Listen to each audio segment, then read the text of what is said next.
જિલ્લા પંચાયતના પૂર્વ પ્રમુખ અને બગસરા તાલુકા પંચાયત પૂર્વ ન્યાય સમિતિના ચેરમેન રવજીભાઈ વાઘેલાએ કોંગ્રેસ પક્ષમાંથી આપ્યું રાજીનામું। ધારાસભ્યો જેવી કાકડિયા ભાજપનો ખેસ પહેરાવી આવકારતા કાર્યકર્તાઓમાં ભારે ઉત્સાહ જોવા મળ્યો। અમરેલી જિલ્લા કોંગ્રેસ પક્ષમાં અનેક કાર્યકર્તાઓએ કોંગ્રેસ પક્ષને રામ કરી ભાજપ પક્ષમાં જોડાઈ રહ્યા છે।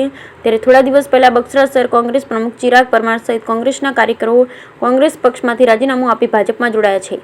ત્યારે હવે બગસરા તાલુકાના હાલરિયા ગામના વતની અને અમરેલી જિલ્લા પંચાયત પૂર્વ પ્રમુખ અને બગસરા તાલુકા પંચાયતના પૂર્વ ન્યાય સમિતિ ચેરમેન રવજીભાઈ વાઘેલાએ કોંગ્રેસ પક્ષમાંથી રાજીનામું આપતા રાજકારણ ગરમાવાનું જોવા મળે છે।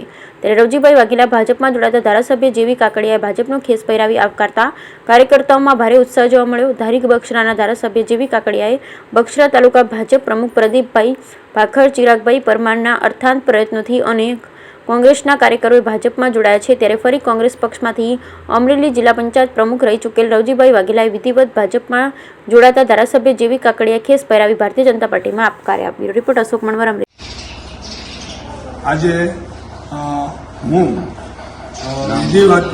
રવજીભાઈ વાઘેલા જિલ્લા પંચાયતના પૂર્વ પ્રમુખ અમરેલી, જે રાષ્ટ્રીય નેતૃત્વ મોદી સાહેબ જે રામ મંદિરનો છેલ્લા ઘણા વર્ષોથી જે પ્રશ્ન હતો, રામ મંદિર બન્યું અને એની જે રામ મંદિર બન્યું એની સાથે હું લાગણીથી જોડાયેલ છું અને એ રામ મંદિર બન્યું એના અન્વયે હું આજે કાયદેસર ભાજપમાં જોડાઈ અને કોંગ્રેસમાંથી રાજીનામું આપું છું।